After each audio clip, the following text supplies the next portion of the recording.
The new platinum voice of talk radio is Todd Longino, host of Talk with Todd. Log on at www.talkwithtodd.com. Welcome to the Talk with Todd show, and I have a very special celebrity guest on the line.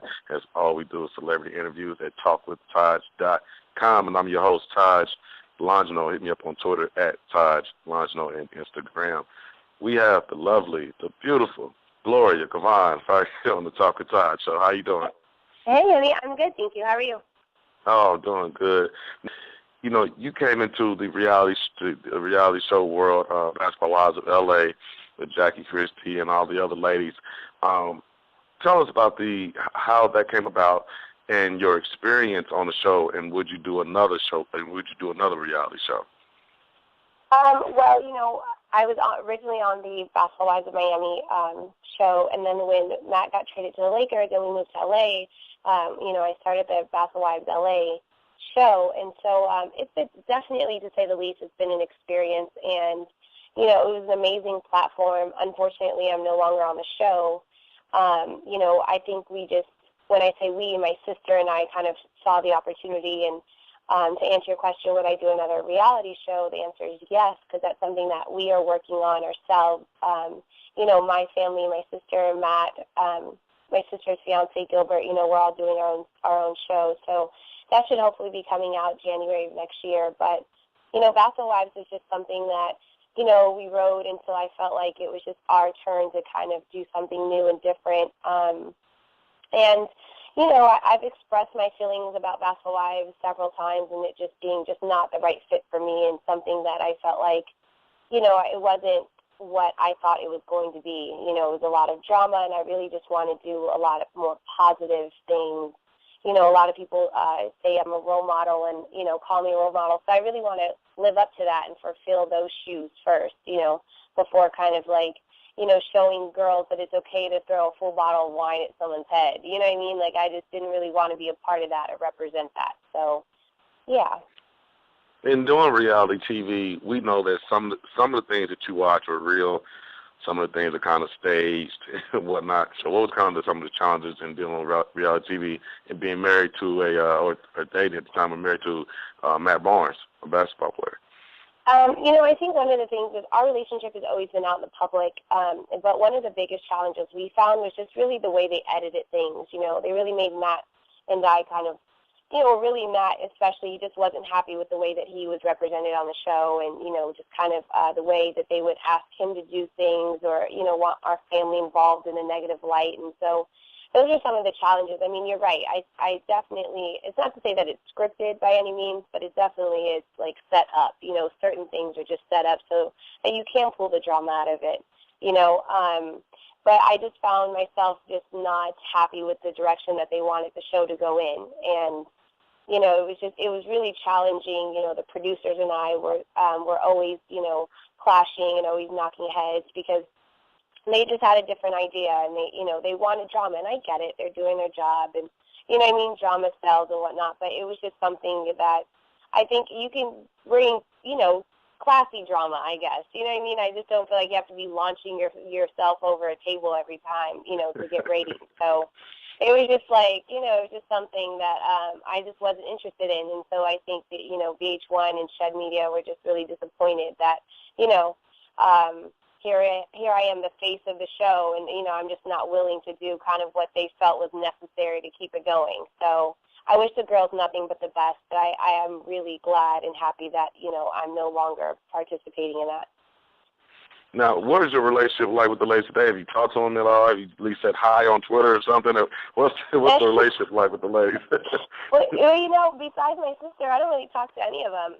You know, and my feelings on the show and how I felt about them on the show, those are real. You know, that was something that was not staged. You know, I don't really get along with any of them, and I see Jackie Christie occasionally, and she's someone that, you know, I'm definitely cordial with, and I always say hi to, and she's always been very nice. You know, nice to me. So, you know, there's no reason to have beef with her. You know, I definitely still think she's a little crazy, you know, and I tell her all the time.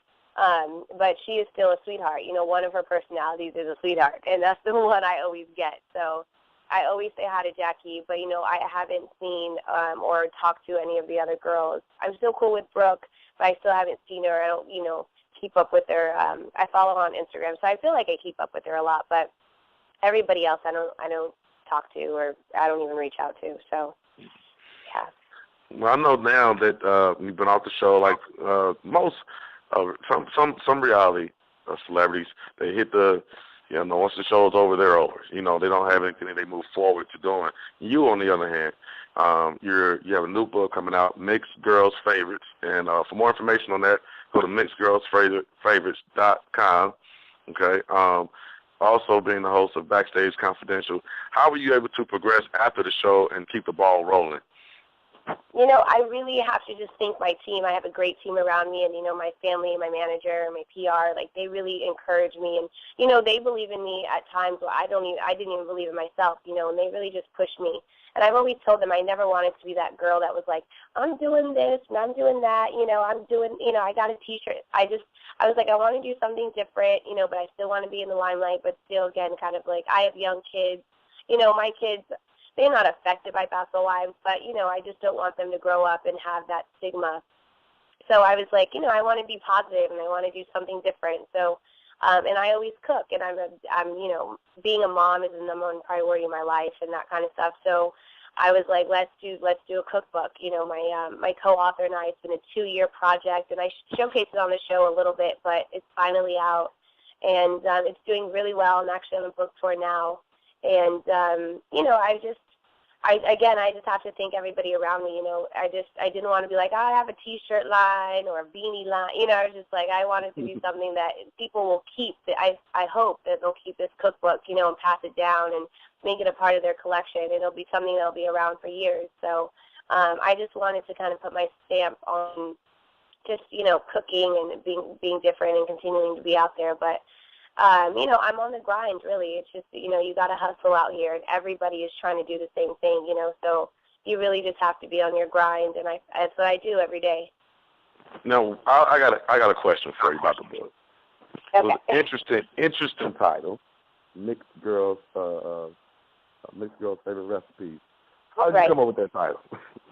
Well, you know, first and foremost, I'm mixed. You know, right, so I think, you know, what it is that, and it's kind of funny because that title has really been very controversial. And I'm just, you know, I felt like it's a Mixed Girls Favorites, and not to say, well, only mixed people could, you know, enjoy this cookbook or anything like that, but I really wanted to pay homage to my culture. You know, I'm Black, I'm Mexican, Matt's Black and Italian, my co-author is Black and Italian, you know, so it's not just, you know, oh, if you don't have, you know, if you aren't mixed, then you can't find anything you like. It has Mexican food and soul food and Italian food, and, you know, I feel like biracial couples are really kind of starting to take over, and, you know, they're starting to become the face of America a little bit, you know. And so I really didn't mean anything like, you know, I mean, kind of like, you can't sit with us, you know, like Mean Girls, like, oh, if you ain't black and white or black, you know what I mean?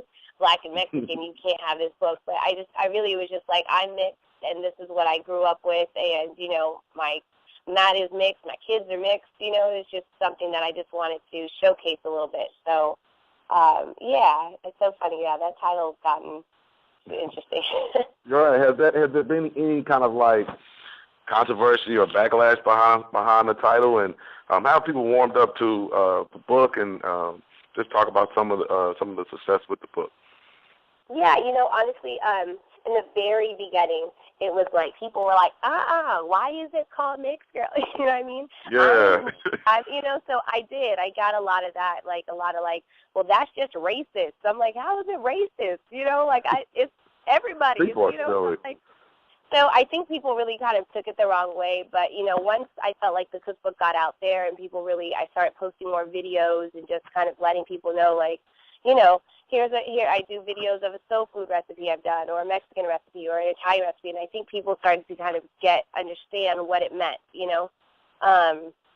So there was a little backlash at first, but then I think the book has really been out there and it's been received extremely positively, and people have been posting their own videos of recipes that they've tried from the book, and, have commented, like, I think a lot of people are surprised at how well it's put together. And we have, old pictures of us and me and Matt and the kids, and it's really, it's really special.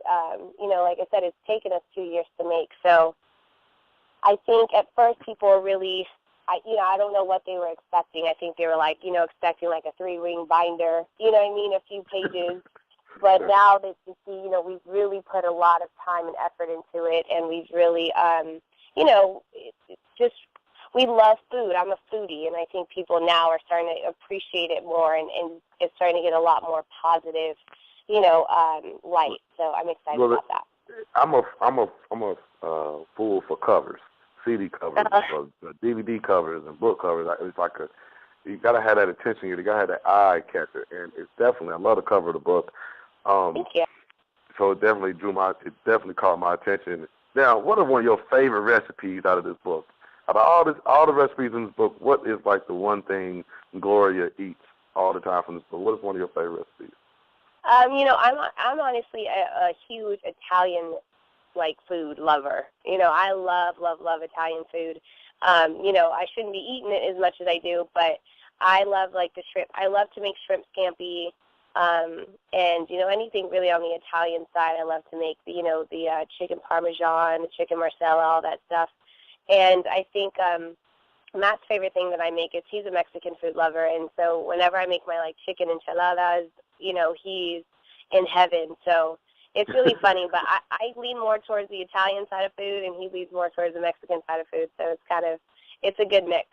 And our kids they're so picky. I just make them mac and cheese and nuggets. They're just so over it. Hey, they sound like me. I'm a very picky eater. Very picky. I barely even eat soul food. I'm very picky. Really? So I don't like eggs, grits, stuffing, cornbread. I'm real picky. What? How do you not like cornbread? You know what? That's a whole other. I just don't like it. I don't like corns. Okay. What? Yeah, I don't like none of that. What is that? Strawberry shortcake. I don't like none of cheesecake. Hate it. Hate it. What do you eat? What do you eat? Just pizza and cereal? Yes. Pizza, cereal. I'm a grown man. I still eat Pop-Tarts from time to time. I like. If I'm at Thanksgiving dinner, just give me some turkey with some smothered in gravy, some cranberry sauce, and I'm good. If I'm at a barbecue, give me some hamburgers, and I'm good. I don't do all the extra. I don't do it. I don't do it. I'm actually a lover of tilapia fish, though. Tilapia fish is my favorite. The what? Tilapia? Tilapia, yep. Oh, okay, yeah. I just had some grilled tilapia the other day with jasmine rice. Yes, see, that's my favorite. I will eat that, but everything else, okay. Good luck trying to get me to try it. You're too funny. I don't know if we can hang out then, because I eat corn almost every day. Oh, God, I can enjoy the taste. Moving on to Backstage. I am very picky. You will not believe it. It's a lot of things. Yeah, for real. That's crazy. I've never heard of that. That's funny. I actually just ate a salad for the first time last year. I'm sorry, what? I just ate a salad. How did you go through life without eating a salad? If it don't have grease and meat, I just got into this old health kick a year and a half ago, 2 years ago. I didn't touch a salad. If it didn't have some meat in it and there was some grease behind it, I wasn't touching it. Oh, my goodness. You are hilarious. That is too funny. That is too funny. You're the host of Backstage Confidential on Centric. Right. Tell us how that come about. That came about. I did that. I linked up with Code Black Entertainment, and Jeff Flanagan. He's the one that helped and directed my web series, and he just said I interviewed somebody. How did it happen? I interviewed someone during New Year's for the Shack Backstage Comedy Jam in Oakland, and I was just and he was really impressed with the way I just kind of handled myself and just handle the comedians, and so he asked me to host the show Backstage Confidential, and we read around and we interviewed the Bill Bellamy and Kevin Hart and Chris Tucker, and I really his thing was really just kind of giving the viewer an inside look onto these comedians, because we see them always, of course, so funny and on stage, really, but no one, I feel like, really kind of dives into, like, where that comedy comes from. You know, a lot of their comedy is dark comedy. It comes from, you know, their mom, you know, being on drugs, or their dad walking out, and they're just making it into something that's funny. And so if you kind of just take out the humor, sometimes a lot of times they're sad stories, and kind of, you know what I mean? You start to realize that the way they grew up and how they're affected and stuff like that. A lot of people just go to their shows and laugh, but never really kind of take what, you know what I mean, where those jokes are and what that means to them. So we really just dove into just comedians' personal lives and their humor behind all their jokes and where it comes from. So, yeah, like you said, it's on Centric on BET, it's on Centric, and you know, it's every Sunday at 11 o'clock. I think the series is over now, but we're looking to start a second season. Now, you wear a lot of hats. I do. Yes, you're doing reality shows. You're doing the book. You also have a foundation. How you know, a lot of celebrities who have families, they juggle a lot because it's a competitive industry. Right. Especially for women in a male-dominated industry. So how are you able to juggle everything that you do and also have time for Gloria and the family? You know, what it is I really just involve my family, and I really involve the kids. And, you know, they love, you know, being around Matt and I, especially, you know, the boys and stuff. So it really is just kind of keeping them involved. And, you know, I really talk to my boys. I you know, they're only school, they're turning 5, but you know, I don't lie to them. If they're asking me what I'm doing or where I'm going or, you know, what we have going, like I tell them, you know, and I always tell them, like, Mommy works for you. Mommy works so that, you know, we could, you know what I mean, keep the sanity in the house, and you guys can have those, you know, those new games you have and that kind of stuff. I mean, of course, it's really all coming from Matt, but, you know, I don't, I really just, you know, I explain to them, you know, and I keep them involved. Like my cookbook, like I said, you'll find that their pictures are in there, and, you know, I invite them into the kitchen and to help me cook. And with, you know, Athletes versus Cancer, which is a foundation Matt and I have, like, we take them to the events, you know, we take them on hospital visits with us. Like, we really just keep them involved. We don't want to shut them out just because they're kids. So I think that really helps me continue to be a mom and, you know, continue to wear all the hats I wear, because we always try to stay together.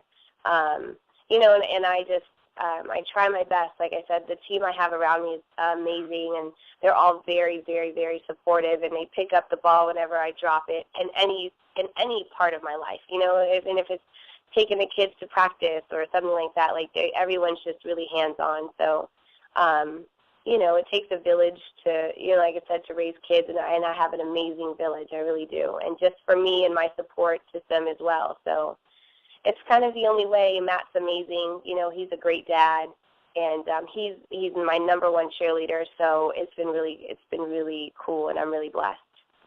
GloriaGovan.com. Log on today. Follow her on Facebook, Twitter.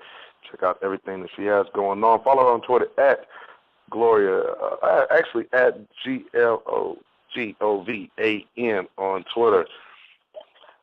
And you also on Instagram, but you can just definitely Google that and follow Gloria Govan on Instagram as well, along with the Mixed Girl Favorites.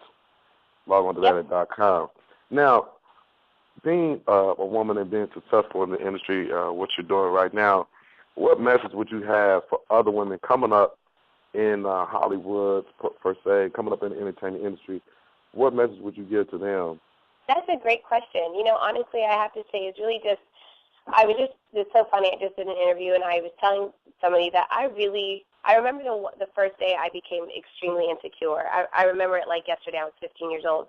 And I remember the very opposite. I remember the exact day that I became very secure with who I am, and that just happened recently in the last couple months. So, you know, I spent a long time just trying to figure out who I was and who I am, and, you know, what my purpose was in life and all that stuff. So, you know, this is a very hard business, and it's not personal. You know what I mean? A lot of good things happen to bad people, and a lot of, you know, bad things, you know, come along and can really discourage you. But all I really say is, you know, just keep your head up and grind, and just know that if this is really what you want to do, you know, then continue to do it. You know, it might take years and years and years, but, you know, Kerry Washington, when I met her, and I told her I was, you know, an aspiring actress, and the #1 thing she told me, she said, never give up.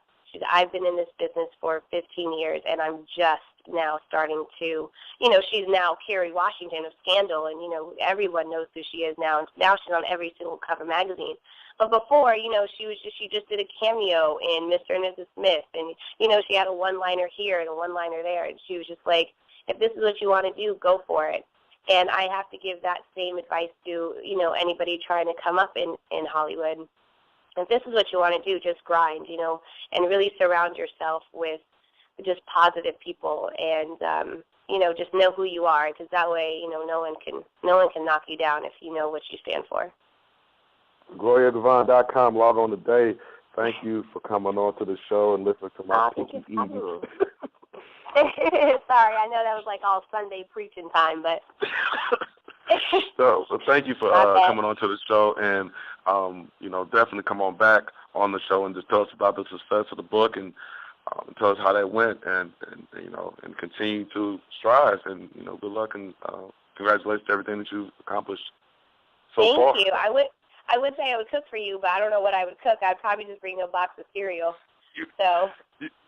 You know what's funny? If I know I'm going to eat something different, I kind of mentally prepare myself to try something different. But if you don't tell me I'm trying anything different, I'm just going to eat, then I'm already locked into my normal tradition, my normal recipe.